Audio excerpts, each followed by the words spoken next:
Back to the Comic Lyra podcast, and of course the much-awaited second week of the greatest time of year, in my opinion. Well, one of the two best times of year, the Comic Lyra podcast, and that's the second week of Marvel, which I'm sure everyone has returned for in excitement. I give up.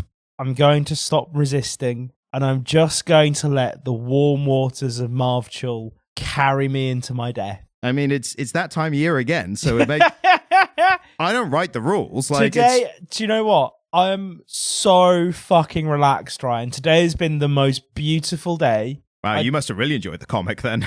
Well, no, I mean, today was like, it was the first day of this year where the weather hasn't been miserable and it was like sunny. True. And so like... It's what a lot of people refer to as false spring. It is false spring. Yeah. And you need to enjoy false spring because there's another month or two of winter. Yes. You get about a week or two of this, and then there's another couple months of winter before actual spring. I tell you what, that when that sunlight hits your face, my god! And minutes before you were like, I don't think I get seasonal depression, and then that light hits you, and it's like Goku Super Saiyan. Yeah, like, no, me and my partner and the baby and one of the dogs took a little walk from our house into town, and like sat and drank a coffee in it, like outside a coffee shop in their little seating area.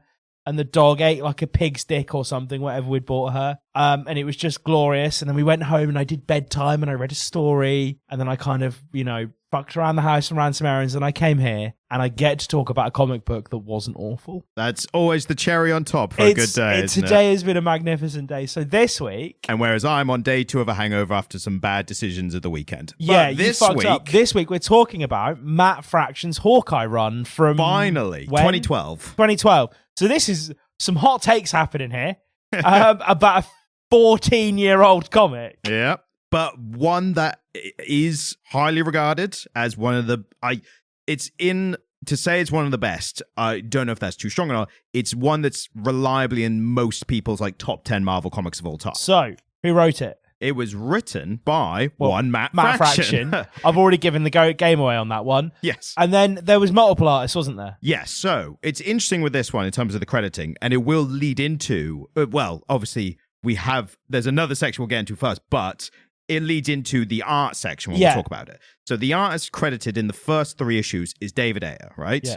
I hope I pronounced that correctly. AJA, I think it's Ayer, and then who picked up from him? So then for issues 4 and 5, it then turns to artists Steve Lieber and Jess Ham. And Jesse Ham. Might be Jesse, yeah. And then that name's pretty, that's Jesse. That's the male version of the name Jesse from America, isn't it? That's Jesse. And then it goes back to David Ayer, but then they, on issue 6, instead of credited as the artist, it says Hawkeye by Matt Fraction and David Ayer. So it's not even discerning, like... So they're part of the writing team now. Well, were they... Again, the line... We've had this conversation before. The line between writer and artist, blurry. It's like, who's deciding the panel layout? Like, because that is writing the story in a sense. Like, what image goes where? Yeah. So, maybe it's just an idea of being like, this person's not just the artist on the thing. They are actually like a creative head on it as well. There is somebody that we need to mention because I'm going to talk about them later. They are there consistently, and their name is Chris Eliopoulos, and they're the letterer. Yes. Also, I'm just crediting them because I'm going to talk about them later. That's fair. And I did get it wrong slightly. Issues 4 and 5 was Javier Pulido, and then it was 7, 8, I think onwards, Steve Lieber and Jesse Ham, and then back to David Ayer, I think. But also color by Matt Hollingsworth, which is, I think, going to come up quite strongly in that as well, because the color scheme was fairly consistent. We'll talk about it later. But before we do that, Ryan, you need to play me some music. Well, of course, because it wouldn't be an episode of the Comic Lyric podcast without us starting with...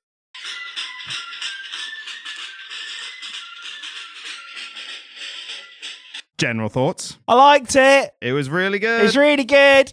I'm relieved that it's as good as I hoped you would find it. Yes. So this is my first Hawkeye comic, I think. And most people's, I think. Yeah, and it set the bar really high. Yep. I thought it was well written enough that I enjoyed the writing, and the art was... Well, I mean, we'll talk about the art in more detail, but to say that I liked it is an understatement. Yes. I think this is a lot of people's, and again, we've mentioned this kind of thing a lot in this podcast. I think this was a lot of people's, I love Hawkeye, and then read their first non-Matt Fraction Hawkeye, went, oh, I really liked Matt Fraction's Hawkeye. Yes, this is one of those where somebody has taken a character that maybe needed some love and gave them the love that they needed, and it ended up being something really special. Yeah. So yeah, general thoughts are you should just go out and buy a copy of this. I imagine that you'll be able to get full volumes of it at this point. 100 collected editions, 100%. We read it issue by issue because we were only reading the first 10 issues or 11 issues. That's just how we did it. Yeah, I think it's important to discern what you don't get with the collected editions is the breakup of issues. Like, it does run quite concurrently, which is, I think, better as a reading experience. But for us reviewing it, it sometimes helps to be like, oh, this is where the issue ended and the next one started. 100%. That's why this thing happened, or why this plot point happened when it did. But you should just go and pick this up however you buy your comic books, however you get your comic books. Go grab it, go read it. It's really good. Starting with the arting. The art is properly gorgeous. Yeah, it's one of my favorite things about it. So it's really lo-fi. I think of this as it's both very modern and very reminiscent of older comics, but a more mature, grown-up version of the kind of more simple art you got in older comics, is the only way I can describe it. Yeah. It is, all in all, properly gorgeous. I mean, it's one of those art styles where they've done something really bold. The art is really, really bold, but it is gorgeous throughout. Now, there are a bunch of different artists, and once that fact was pointed out to me, upon review, you can see the difference in between the artists. Yes. But they've all kind of kept within a loose sense of what the style was and done a fantastic job of it.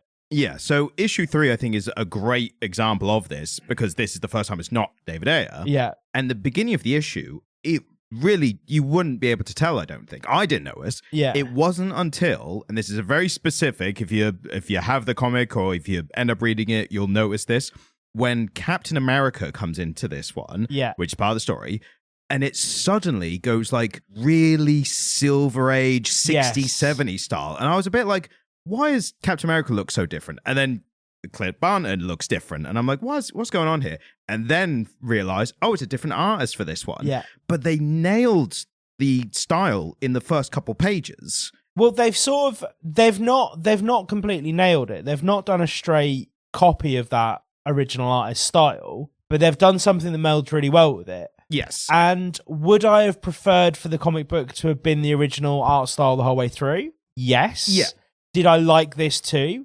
Yes. I thought this was a visual treat throughout. I really did. I thought this was a real treat visually throughout the whole 11 issues that I read. Yeah. And again, what helps as well is, even though there were other artists on occasional issues, and despite like, maybe it's a bit eagle eye of us because we read a lot of comics and stuff, and who knows, but even despite noticing the differences and different artists, there is still a consistent style throughout the entire series. If you were reading this month to month and you were picking up an issue a month and just reading it and going, that was a great issue of this Hawkeye run I'm enjoying, and putting it down, you never would have noticed. The reason that we are primed to notice these things is because we consume them in a way that they're not intended to be consumed. Exactly. Yeah. We consume them all at once. A decade later. But then, like I said, most people would read this as a collected edition. So then you would notice it. Like, potentially, not how it originally came out, but like going on. But again, to say that the art style changes issue to issue, it doesn't detract from it didn't detract from my enjoyment of it. No. And again, with the artists being different, but the colorist remaining the same. Yes. I think that has gone a long way to keeping it consistent. The coloring generally is quite simple. It's interestingly for me, is quite muted colors, but it's that kind of, it's all centered around purple, the Hawkeye color. Yeah. But it uses those kind of adjacent like pastel colors, very muted versions of it to be consistent. So it what it does is it uses a lot of yellows and oranges because they contrast really well with blues. You know the thing about blue and gold, right? In cinema. No, I haven't heard that actually. So blue and orange, or blue and yellow, blue and gold, blue and orange, blue and yellow have really, really high contrast. Right. So if you look at something like the Transformers film, all blue and orange. Mm. You look at a lot of modern films, there's a lot of sand on sky, right? Lots and lots of blue and orange because they contrast really well. If you look at this comic book, look at, as you skim through the pages, it's all blue and orange. I think when I say blue, I'm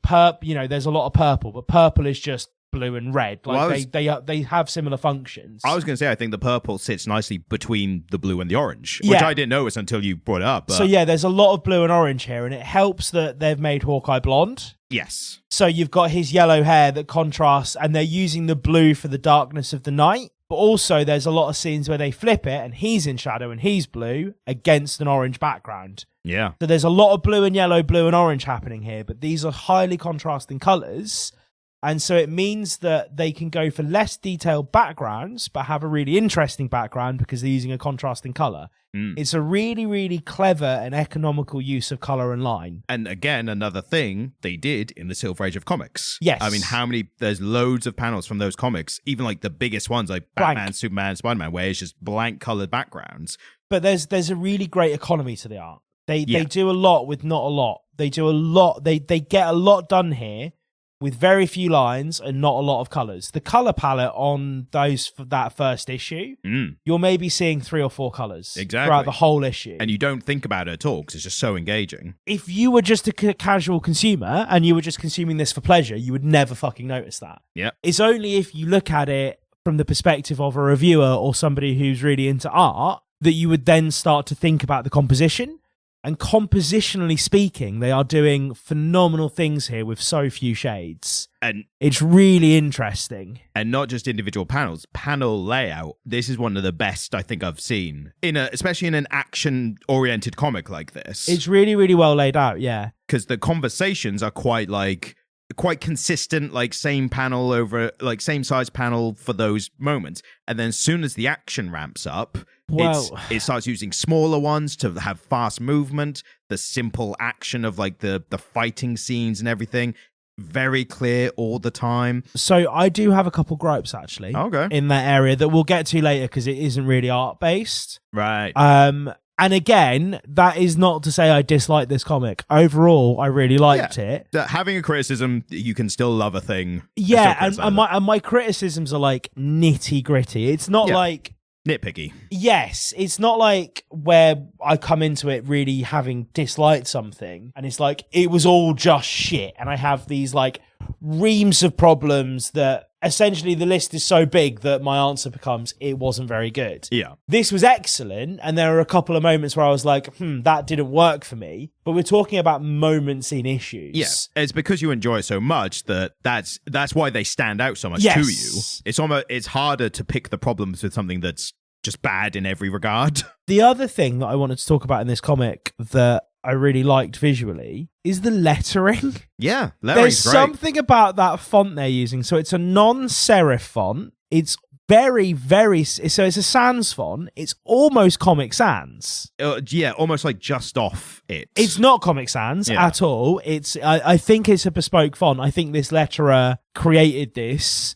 But it's similar to like a Comic Sans font. It's like a softer font. It's a non-serif font. And it's really good. Like, it looks really great. Yeah. And I found myself on a few occasions just being like, oh, the way that this is lettered, like they've made quite a playful, soft, non-serif, quite curly font. And they've kerned it really beautiful. Like they've kerned it beautifully. The kerning is really great. And so it sits in the speech bubbles really nicely. They've just done a great job. And I don't know if it's just because I was enjoying everything else and it was ticking a lot of boxes that I then had the mental space to be like, oh, I like the lettering. I mean, to be fair, I didn't notice that at all. But what I noticed more was, and it might be more of a writing thing, but was within the speech bubbles, the inclusions of like a character speaking a foreign language. And it's instead of normally it's a asterisk and someone else says Russian. We'll get on to that later. But this one will say like Russian, maybe. We'll get on to this later. We'll have a conversation about that later, I think. I mean, I think we're going to be on the same page. I think we might just get different results at different endpoints. Yeah, okay. But yeah, I think that's the most to say about the art. Again, it's fantastic. Like, it's great. It was generally great. Just fantastic, like really great use of contrasting colours. that little kind of transition between something very, very modern and something a little bit more classic as they move through artists is cool. You wouldn't really notice it as a casual consumer, but it is cool. And most issues have really inventive little things they do in the art, which for us to just list them all, beyond being like spoiler or anything, would just not do them justice. Yeah, so it's worth picking a copy, particularly that first issue. I think the first issue is gorgeous. Sells it really well. Like, this is what the comic is. Yeah, it's worth picking up a copy of that first issue and having a flick through it just for the sake of looking at the art. Yeah. You know? And it prints beautifully. Like, it just looks great. It just looks great. Yeah. So, again, it's one of the few times where we're just like, the art was fantastic. We can't really say much more about it. Well, I think I've said quite a lot about it. I think I've talked in quite a lot of detail about what I found so compelling about it. But what I think is when we have comics with really good art, it gets to a point where we just go like, yeah, it's just great. Yeah. Like, it turns into that kind of spinning It becomes wheels. boring. Yeah. So let's move on to story, and the story specifically of only the first 11 issues, essentially the first half of the entire story is 22 issues. And 10 seemed like a nice place to stop. So talking about the story, there's not a whole lot of plot happening here. There's not a lot of wider plot happening. It does. So there is a plot that is more sporadic in the first half. And I will say, as someone who read it years ago, and I haven't reread the second half just for time constraints, I'm pretty sure I remember it does all come together and culminate in the second half. Because essentially the overarching plot is that Hawkeye has been having some altercations with a gang of Russians who owned his apartment. Tracksuit Mafia. Tracksuit Mafia Russians who owned his apartment building, and he bought it off them, and that has caused some friction. Yes. And that's like the general story, and then the actual issue by issue stories are set to the backdrop of that overarching narrative. Yeah. So there isn't a whole lot of plot there, because really what we're seeing is a story per issue adventure comic, kind of. Yeah, it definitely starts off that way, 100%. And I think, to be fair, with this, what's interesting is that around the time this came out, and you can still apply this to modern comics as well, it also applies to 2012, it was still an issue and an era of comics where there's still these big crossover events. Like, when this came out, the top-selling comics that I looked up for 2012 was a big Avengers versus X-Men crossover tie-in event. Yeah. And what I think the difference between this is the story. Like, you are correct, that is the plot points that happens is the story.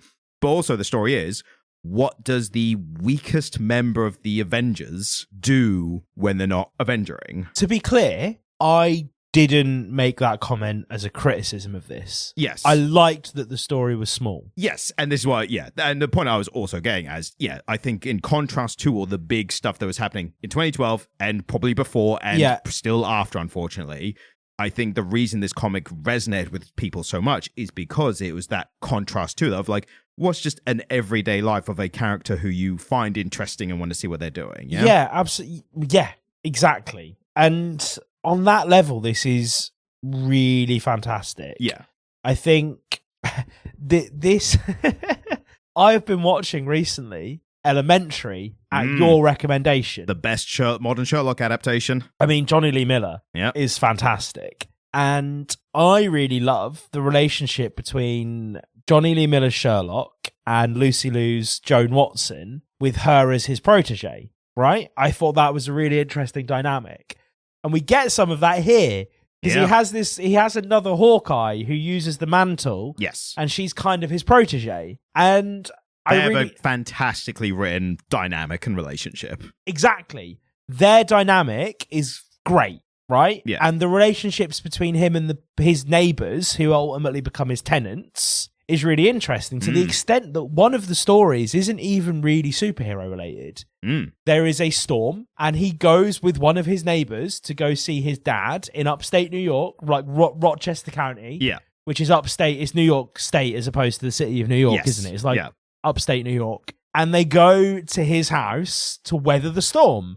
And the story is about his stubborn dad having not brought up his dead mum's things. And so a bunch of his mum's shit gets ruined. And it's kind of Clint isn't even really instrumental in them making amends. He just happens to be there and help them with the practical side. And then they sort of work their stuff out together, and it's really sweet. And it's kind of it's the type of story that I love, told through the vehicle of a fucking Marvel Hawkeye comic, right? Well, this is the kind of stuff where I've probably said it before, and I'll say it again, that superhero as a genre is such a open world, like it's such a over-encompassing genre that you can do anything within it. And they really have here. Yeah. All you have to do is have a superhero character or even superhero adjacent character and maybe like some fights, like, or some action scenes. Like if you just got those two things, you can literally make any kind of genre under the superhero genre banner. And I think this is one of the primest examples of that. Primest of examples. I don't think that's how that one works. In this instance, it does. I don't know that that's how you turn the prime example into a superlative, because the prime example is already a superlative. Yes, but it's the primiest example. Oh my God. Somewhere in me lives an English student. Right? Yep. And he just squirmed a little bit. Poor little guy in his tweed jacket reading Chaucer or whatever the fuck it was I was interested in at 20. The grammar Nazi within you is grammarian. We don't identify as grammar Nazis. We are grammarians. All right, I'll give you the choice. I'll either refer to you as a grammar Nazi or a right supremacist.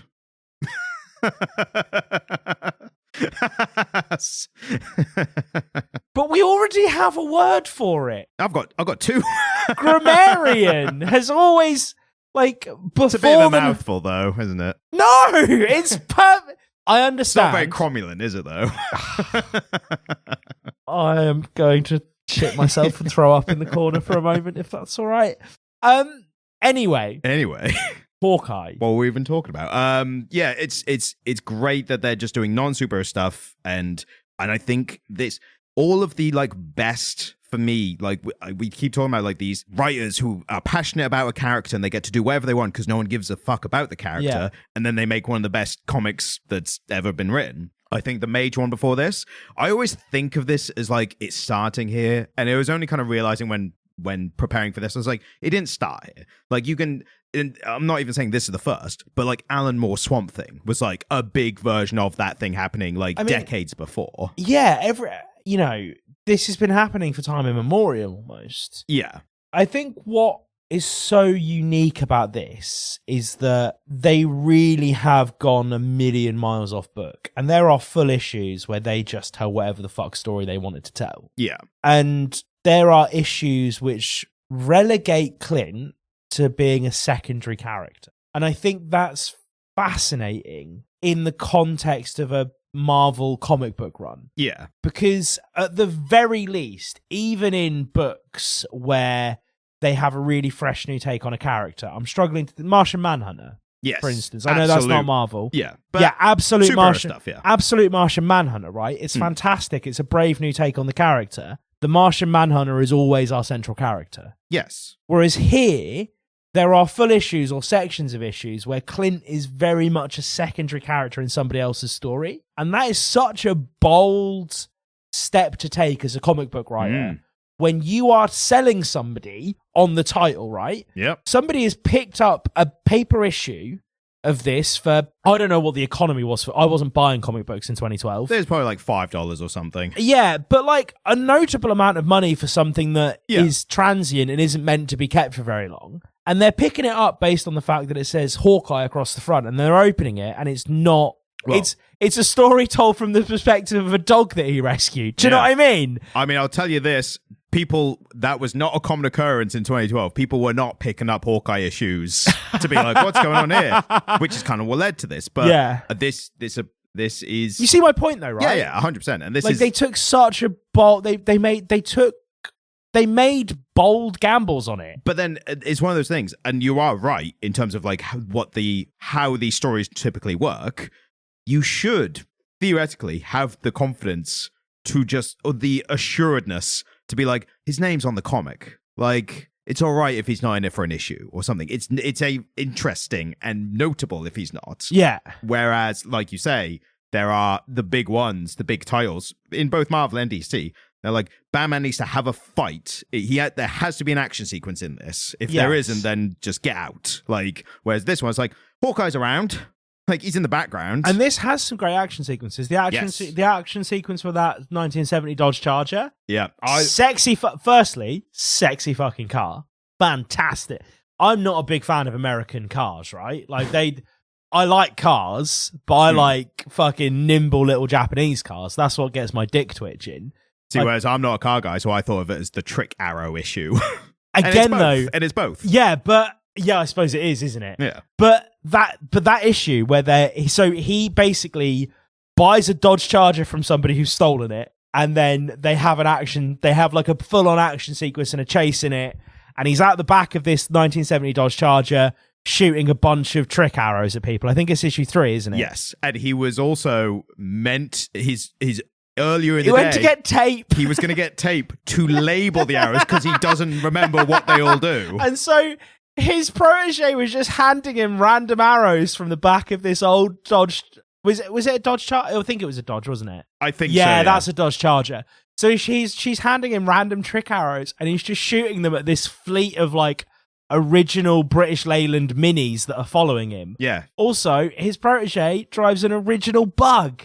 Some like the car work in this issue is phenomenal, Ryan. And a lot of the stuff was like very story dependent, like the Dodge Charger, and then the bad guys being in minis, numbered minis. Yeah, and it was like, why? And I almost was like, is that just a pure artist choice where they've like they filled the blank with something funny or quirky to them? Yeah, but then a woman in the story is like, yeah, it's all the same cars, like they're always parked out there or something. It's like, so it's written in the dialogue that they are all the same car. And then it becomes relevant because he's like, oh my god, they're picking up so much quicker than we are because they've got like £100 like a lighter ton cars. Yeah, they've got like a ton less car, and it's like, oh, so that specifically had to be a mini, and they are specifically original minis. Yeah, like that. They are like genuine old British minis, and they have done a really good job of portraying them as such. I think this whole thing really sums up what is so good about this comic in the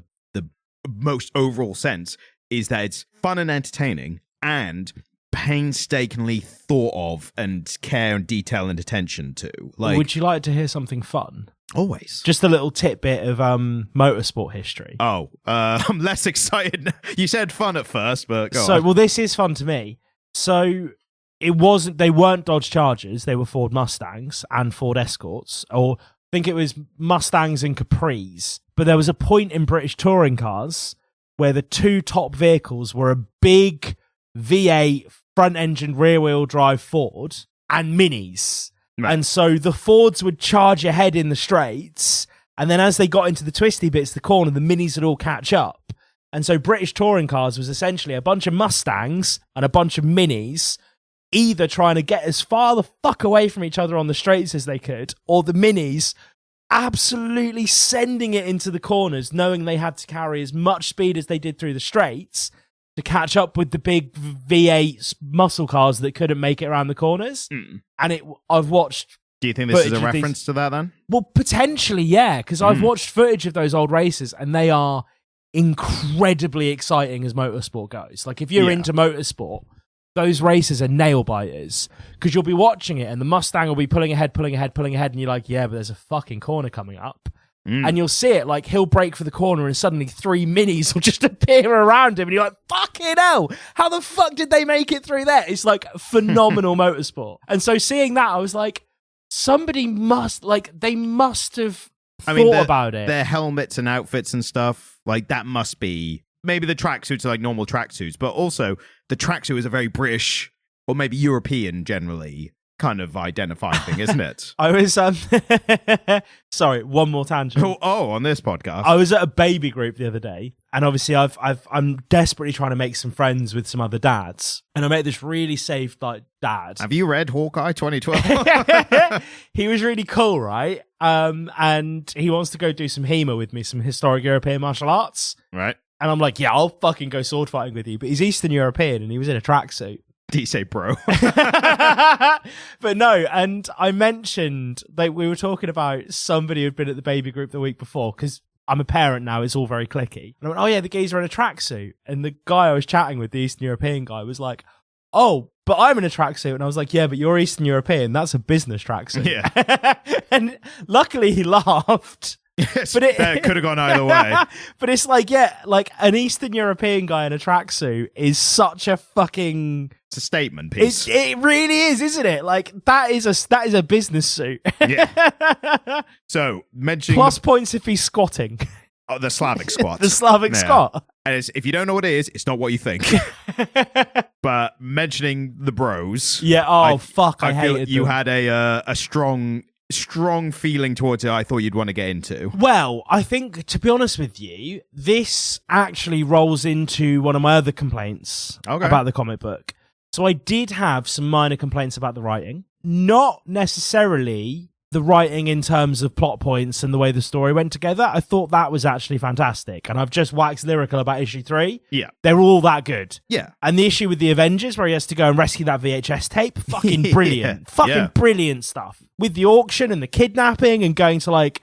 It felt like a Bond-esque superhero version. I love whenever Marvel goes to Madripoor. It's one of the things, like, we talk about the pros and cons of Marvel and DC, and it's purely preference. I don't think one's better than the other, but in the preference, if you have the preference for Marvel, like me, one of the things is, like, in DC, it's all big, like, places, the fictional places, Gotham, Metropolis, but it's like Themyscira and Apocalypse, the planet, and all that.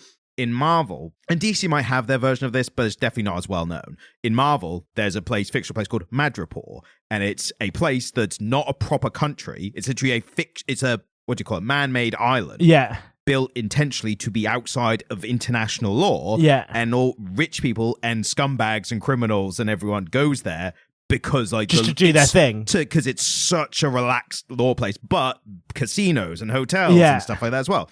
And I loved his like... It's like Vegas crossed with Beijing, isn't it? Yeah, essentially, yeah. Like, because it has a Middle East... It has like a Southeast Asian or a Middle Eastern vibe. Yeah. But also... Intentionally ambiguous. Yeah, exactly. Intentionally ambiguous, but also kind of flavoured with Las Vegas. Yeah. Fucking great issue. And this is the thing. All of the issues kind of banged that hard. What I didn't love was the way that those Russian or...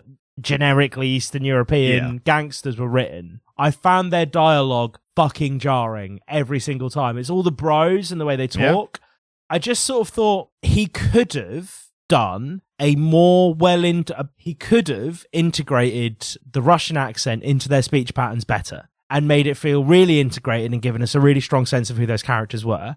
Instead, he relied on a weird pastiche that didn't really hold true to me for the speech patterns of any Eastern European people I'd ever met. Bear in mind, we live in England. There are a lot of Eastern European people who have emigrated to England over the past 30 or 40 years. Yep. I've had a lot of friends from Eastern Europe. Cool guys, in general, or at least all my buddies are. I mean, the ones that leave and come here are. Yeah, you fucking don't. No, right? We don't know. I will gladly upset the Americans. I will not fucking upset the Eastern Europeans. I'm equal opportunity here. No, fuck that shit, right? I'm not biased. I will upset the Americans at any point. I am not upsetting Eastern European people. You're Polish, Czech, Russian. No, you're cool. Like, you just fucking do your thing, bro. I don't know, because we hadn't met him. I hadn't been over there. But the ones that come over here, lovely. Yes. That's what I was getting at. But anyway, he could have tried to do a real nailed-on version of any Eastern European accent, and it would have been more interesting than what we got. Yeah. The other thing that he did in the way he wrote the speech is that he wanted to do swears. Yeah. And he didn't do the swears, but instead of doing the hash marks and the punctuation, he did something even more egregious. Was it black bars? No. I generally can't remember. No. He described the swear. So there was one where like he'd have like a square bracket and it'd be like, oh, I'm going to take this from you. And it was like generic misogynistic slur. Right, yeah. And it's like, that is the worst way I've seen swearing done. It's worse than the hash marks. Yeah. And there's so little swearing, they could have just not done it. I know, because at least the hash marks are like common comic book parlance and we know what it means. I fucking hate it. But if you give me the right amount of hash marks for the swear word you do and the context of the sentence is strong enough, I can vaguely understand what it means, but I literally had to sit and look at this and go, what are they trying to say? What they are in text describing a swear word to me, and one of them was just like bitch. And it's like, bitch, you could just write bitch. You know what I think that was? I think that was more, and again, pure speculation on my part. I feel like that's less of a we want to put the swear in, but we can't, so we'll do something else. I think it was more of a swing of a miss of attempt at levity. Yeah. I think it was more, and I fully agree with you. It was clearly intended to be funny because they were comical explanations of a swear word. Yeah. But it just took me out of the story in a way that I don't think was worth the joke. I don't think the joke was worth the impact it had on me as a reader. Yeah, that's fair enough. And that's why I'm putting it more to a swing and a miss. Yeah, absolutely. Yeah, they had an idea, and it's one aspect they went, the end product is maybe just not paid off what they thought it would. Yes, totally. In terms of the overuse of the bros and stuff, I had a similar reaction. Did you, bro? But I enjoyed it. Oh, bro, did you like it, bro? Yeah, I think it had that exact thing. Bro. I think they were annoying. Yeah. It was so fucking annoying. Yes. But because also they all spoke this weird way, to me it felt like they were this almost like hive mind, like mass of unfortunately dangerous beings that are just causing problems, not just to Hawkeye, but to the entire neighborhood and stuff.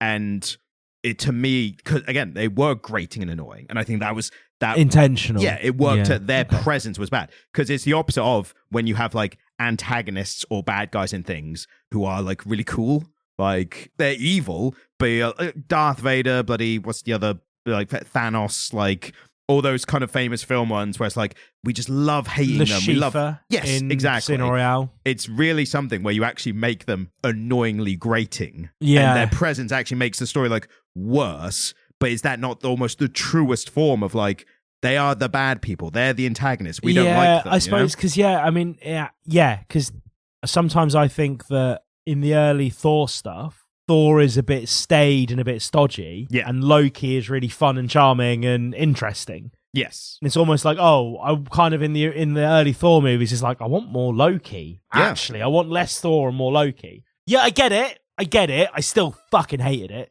Oh yeah. No, that's not fair. I didn't hate it. It was annoying. It annoyed me every time I saw them on the page, and they come up quite regularly. Yeah. I mean, they are, again, like they're always there. And you never know if it's even like the same, apart from the leader of them, who is just an old version of them. But they are always there, and you don't know if they're the same like characters who were in an earlier thing or not. Is this one where they started completely fresh? Or is this one of those where it's a new run by a new author, but they were beholden to some of the things that happened in the run before it? I don't know if it was the direct run before or not. The only reference to it, and I don't know if it was the immediate before or not, but like the existence of Kate Bishop as Hawkeye, as new Hawkeye. That's the only thing that's really like carried on. Otherwise, it's very status quo of because the only query I had is that he's rich. Yeah, he's got a lot of money. Well, I don't know where he got that from. Well, this is it, right? So he keeps referencing that he suddenly came into a lot of money. Tony Stark comes to see him at one point to help him to organize his like home entertainment system. Yeah, and he stood there holding this DVR that they've just cut all the cables out of, and Tony's like, "We're going to go to Best Buy, and I'm going to get you a new DVR, and it's my treat." And Hawkeye was like, "No, I have money." And Tony was like, "Well, yeah, I know you have money, but like, I have money." And Hawkeye was like, "No, I have money too." Yeah. And Tony's like, "Oh, how?" And he's like, "Oh, I just do." And he's like, "But where?" I mean, are they referencing the fact that he's been given the Avengers Amex Black card? No, I don't think it's that. And to be fair, again, maybe I should have... But why did they need to give him the Avengers Amex Black card if he had all that money? The Amex Black card was unlimited money, essentially. It was backed by like the US government and S.H.I.E.L.D., basically. But the point is, like, it's one of those things where it just kept coming up that he come into all this money recently. So, and I'm like, should I know where he got this from? I don't think... I'm almost 100% you shouldn't have known, or you didn't need to know. I think it might be something that's explained in the second half, or revealed in the second half. I might be wrong about that. Okay, I might be wrong about that. He also could have got the money previously as well. It's just I feel like I remember finding out. Yeah, and the salient I've only point read this. is You didn't need to know. No, okay. Okay, yeah, cool. But again, it was one of those... we're talking about my little niggles now. We're talking about the things that I kind of read it and I was like, this either doesn't make sense to me or I found it annoying. But again, every single time one of those things comes up, there's something equally interesting that happens. So, for instance, when the money thing comes up with Tony Stark, I'm like, what the fuck is this money thing doing? But then we get a really fun diagram of his home entertainment system. Yeah. And all of the various cables that he's had to cobble together this VCR, DVR, DVD player, AV box, and TV, right? Yeah. And so it's like, that was a really great visual representation of where Clint had been in his life before he came into all this money. And it's like, oh, he was having to cobble together an entertainment system out of bits he could find, basically. Yeah.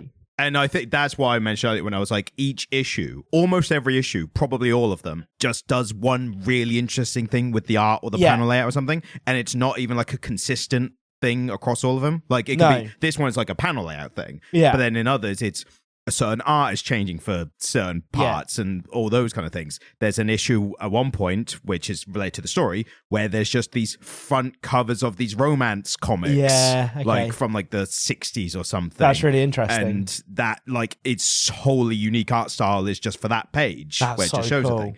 So yeah, just so many little things. It's there's a term that comes up in music production circles where it's like, oh, they'll just put a little bit of ear candy in. It's like, you know, when you're listening to a song and there's like a sparkle effect or a noise or something. Yeah. Really, really common in modern pop music. Bagpipes, ear candy. Yeah. I feel like this is, they've done this with this comic in terms of the visuals, where you'll be doing something and then there'll just be an interesting little drawing that kind of sits outside of the panels and it tells you something about what's going on in a really cool, interesting way. And again, the whole thing is peppered with them. It's just peppered with all these things. Also, I feel like, just a side note, Tony Stark, it's like this is post RDJ Iron Man, Post RDJ Iron Man, and they've kind of made him look a little bit like him. It's hard to say, did Robert Downey Jr. change his facial hairstyle to look like this established? Because he's looked like this. The famous image of Tony Stark I always think of from like this, from earlier era, is the front cover of the Demon in the Bottle comic, which is the one where he it's the one where he basically, it was revealed that he's an alcoholic and demon in a bottle, pretty obvious. Oh, has that not always been part of the character? No, it happened at a point. It was at a point where Stan Lee, I think, was especially trying to be like, we need to do social issues and include them in comics. And I think DC were doing it at the same time as well. Your Stan Lee impression, if you do that Stan Lee impression one more time, it's going to become a staple of the podcast, and I hate it. Do you hate it? It's your worst impression. I mean, I've got some pretty bad impressions. My Alan Moore is not good at all. Your Alan Moore is indistinguishable from the man himself, and I will hear nothing to the fucking contrary. Your Alan Moore is perfect in every way. Don't you let anyone tell you otherwise, Ryan, you special little snowflake. He's like, I don't remember doing this podcast. Alan Moore once sent us an email thinking that Ryan's impression of him was an AI deepfake. He was incensed. And I left him a voicemail back and he was like, I don't understand. Alan Moore put a hex on us for that one. That's why our lives have gone like that. We're both balding. Paint that image in your mind's eye. So I see it. Yeah, Ryan's pulled up the cover for me. Yeah, okay. So yeah, that I think they've converged together. I think, But yeah, it's interesting thing about the portrayal of Hawkeye in the live action around this time. He was introduced in the Thor movie, and I just assumed, like not knowing the exact timeline, I was like, oh yeah, of course they're going to get Hawkeye involved. He had that really good comic run, or finding out after the fact. Like, but I love that was your thought process. Yeah, but then Avengers came out in 2012. So he was a big part of the Avengers story. And again, he'd been in the Avengers since like the bloody 60s at least. Yeah. But while it was happening, it was like, and here's a really like in-depth, like proper exploration of the character that's coming out in the comics as well. And then it wasn't until like 2017, 2018, or might be even later. It might be post 2020. There was a Hawkeye TV show which borrowed a lot of elements from this comic. Right. I was going to say, because I've not really delved into the Marvel Disney Plus TV show stuff. Yeah. Not really. Yeah. I watched a little bit of WandaVision because everyone said it was really good. I'm going to watch Wonder Man. I'm going to watch Wonder Man. Yeah. You'll love that, your recommendation. I think the Hawkeye TV show is worth watching. I'll tell you what you will love. But because is that him in? Because I thought there was a whole bit where after Hawkeye's family got clicked away, where he just goes to Japan and kills people. Yeah, so that was between Infinity War and Endgame. So that's not in the TV show. It's it happens well before the TV show and is a plot point of the TV show, like the after effects of it. But that's actually mentioned in the comic here. Is the reason Kate Bishop became Hawkeye was because Hawkeye was pretending to be the character Ronan, which is basically him doing like violent, illegal vigilante shit without people knowing it was him. So the Hawkeye TV show, does he already have the family? Yeah. Is Linda Carter? Yeah, she's in it. No, actually, I can't remember if she's in it or if she's like on the phone. If you know what I mean, because I'll watch it if Linda Cardinelli's in it, mate. I'll give you the reference, listener. I'm a big fan of Linda Cardinelli. I'm going to bring up something and show you a snippet of, and I think it's going to be a reason why even more you're going to want to watch this. Has he got his cock out? No. Are we going to edit out all this dead space? Or is this just staying in the podcast? I'm going to put in more silence. I'm going to artificially put more silence in between, and hopefully people just stop listening to the episode. And they'll be like, oh, there's still like 20 minutes left. What, are we going to have a fucking after credits scene? You know what would happen? I would silently bring up the thing and show you it if you didn't keep talking. So I would have brought it up quicker. We're doing a podcast recording. But I can edit out the silence. You just established that. There's not dead air. I'm not leaving this all in. But now you have to, because it's gold. I've got to put in this part, but I wouldn't leave in dead air silence because I'm too lazy to cut it out. I don't know, Ryan. You're too lazy to cut the fucking general thoughts music in. I don't cut. No, that's what I put the extra effort to play off the phone. There we go. If anything, I put extra effort in for that, and you don't appreciate it. No, because it's unnecessary effort. Yeah, but it's funny though. We've got a fucking mile away from this comic book. This snippet better be good. So what I just showed you was a snippet from what is shown in the Hawkeye TV show. Is Hawkeye going to New York to Broadway to watch Rogers, the musical biography of Steve Rogers a la Hamilton. So it's like a Hamilton musical, but it's about Steve Rogers' life. And what is that? How much of it do we see? So you see a bit of in the TV show because it's happening and it's the Battle of New York. Please tell me Disney Plus have actually made it. They made a longer version that happens over the credits at the end. So it's the post-credit scene of the TV show. Once the series ends, you get like a longer version at the end, and it's the proper performance. It's That's not like mental. Yeah, but it's the way that like Hawkeye is just kind of watching it, and there's like the Battle of New York, which he was at, but watching the musical version of it, and it's like Thor, Iron Man, Captain America, Hulk, the others, and he's just like in the like there is a guy playing him on stage, but he's like not getting many lines, and I think that is the kind of vibe that it did a good job adapting from the comic. He's feeling like a lesser Avenger and all that kind of stuff. Well, it's fun because there are people in his life who know that he's Hawkeye. Like his neighbors all know that he's Hawkeye, and they all call him. Well, some of them call him Hawkman because they don't know that he's Hawkeye. Hawkeye. Which especially is bad because he's like, no, Hawkeye, and the neighbor Grills is like the MASH character, literally Hawkeye. And he's like, yeah. And he's like, Hawkeye, though. Yeah, yes, I agree with you. I think watching him kind of deal with and come to terms, well, not even come to terms with, watching him live out his life as a lesser Avenger is really fascinating. Yeah. I think this comic book, it must have been a big swing for when it was made. Well, but again, no one really cared. About the character. And it hit the mark. It totally hit it for me. I think this is... If we were making this podcast in 2012, this would have been a strong contender for Comic of the Year. Yeah, 100%. Yeah. We would have been, I mean, it was an Eisner Award winner, I think, especially the issue, which we touched on briefly, but it is an entire issue set from the perspective of a dog. Yeah, a dog that he rescues. And again, I messaged Ryan and I was like, dude, I read 10 issues, that's how much I got through. And he was like, you need to experience issue 10. 11. When you get to mine, you need to read issue 11. And I read it and I was like, I get why. Yeah. Because it is really clever. It's equivalent of like decades later. The Nightwing issue. The Nightwing issue from the first person view. Yes. Like just fun little like one issue experiments where you just like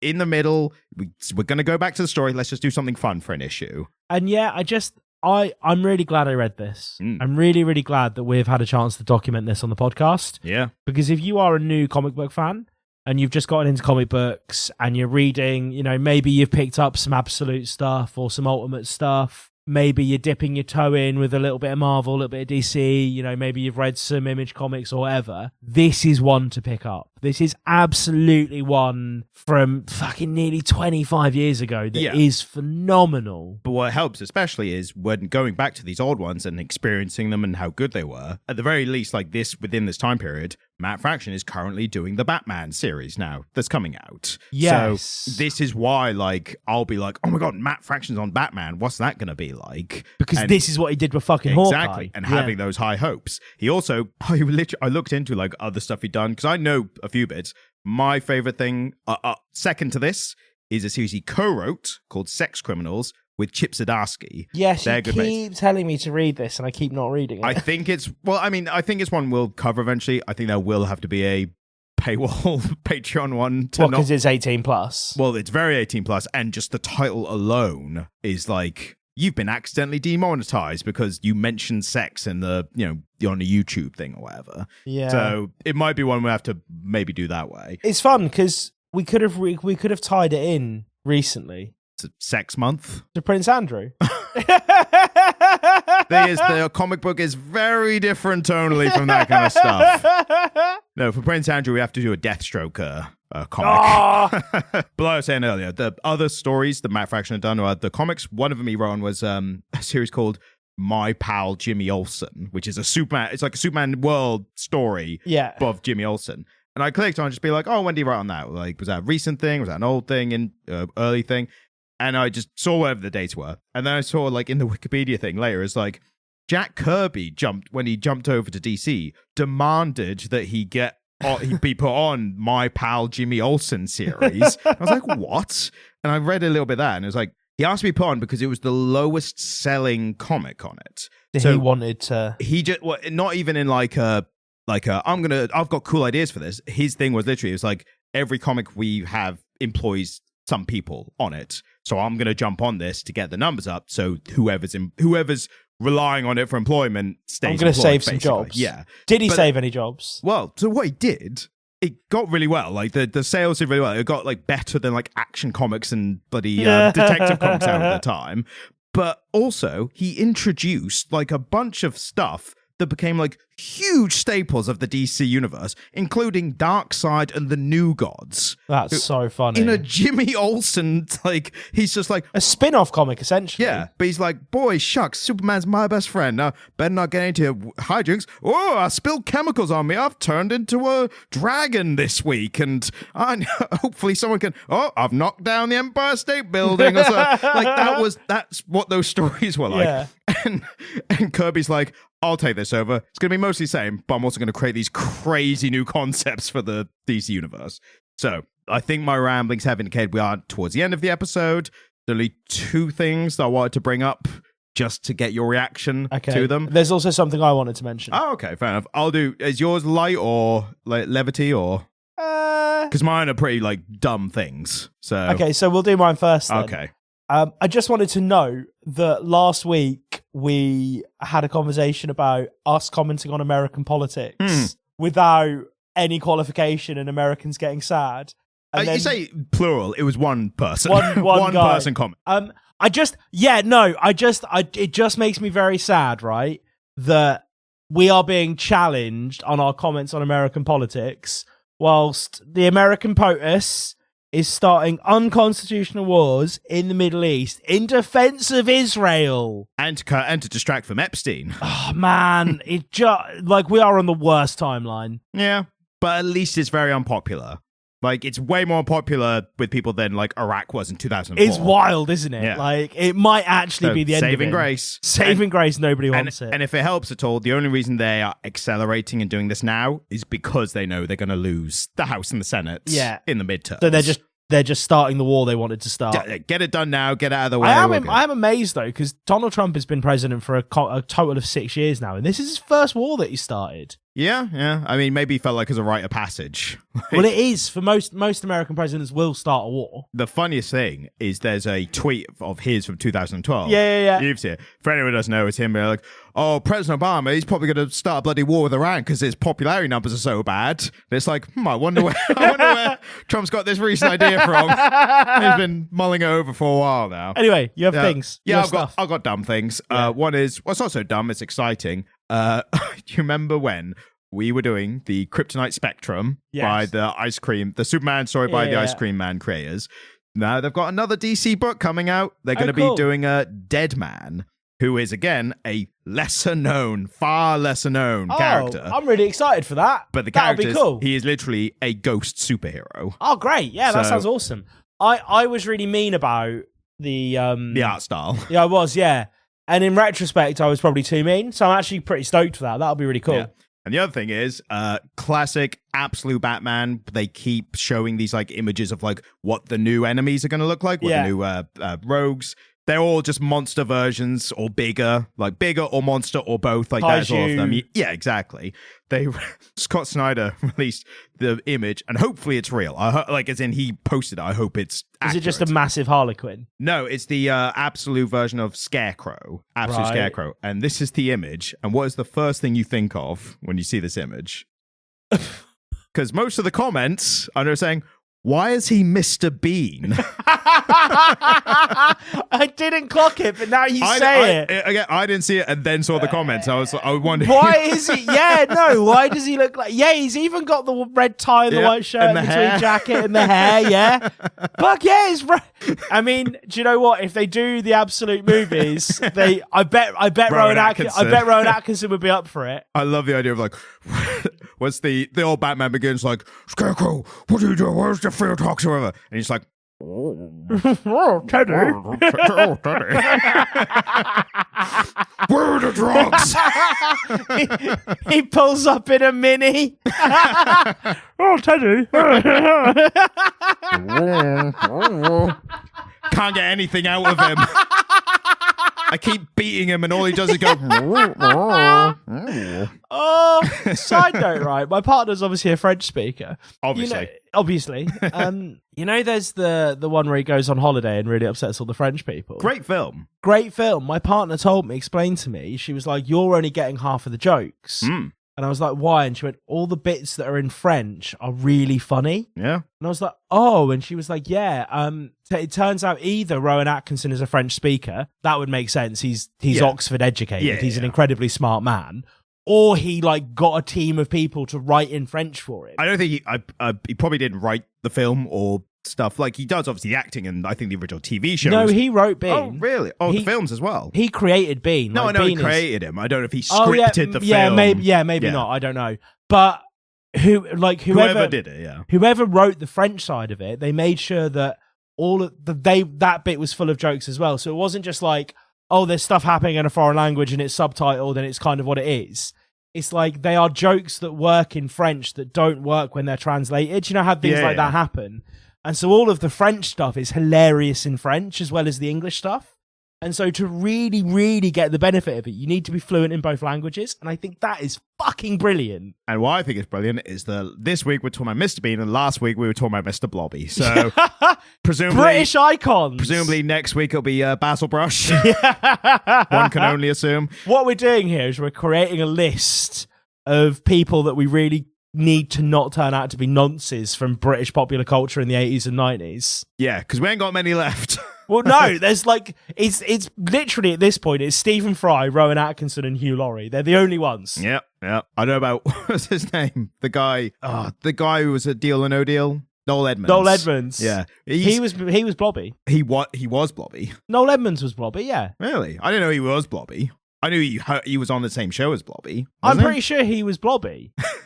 You might have just stumbled upon a conspiracy theory that you didn't even know. There was an episode of Blobby where he... Oh, I'm an idiot. There was an episode of Blobby where the head came off the suit and it was Noel Edmonds. See, they'd never take the head off the suit, though, if it was actually the person underneath it. Yeah. So, no, he just put the suit on for that episode, didn't he? The way you made that sound as well is like, that was the bad thing. because I was proposing, like, maybe he hasn't done anything wrong. It's like, he was blobby. like that's a crime. Oh, he was discovered. It fucking is. Oh, all Mr. Blobby's crimes. That was him. Right. That makes sense. All the now. villages he burned. All right. We're running out of steam and we're going crazy. So Peace. hope you've enjoyed the second entry of Marvchul. Come back next week for the third, where we will continue this spectacular time of year. Right. We love you dearly. Goodbye. And thanks for listening. If you enjoyed this episode, then please subscribe to get notified of our future episodes as well. And if you're feeling particularly generous, then please leave a 5-star review on whatever podcast app you're using. If you'd like to get in contact with us, then send an email to comiclit@gmail.com. You can also watch videos by me on the Comic Stand YouTube page, which is linked in the description. Thank you, goodbye.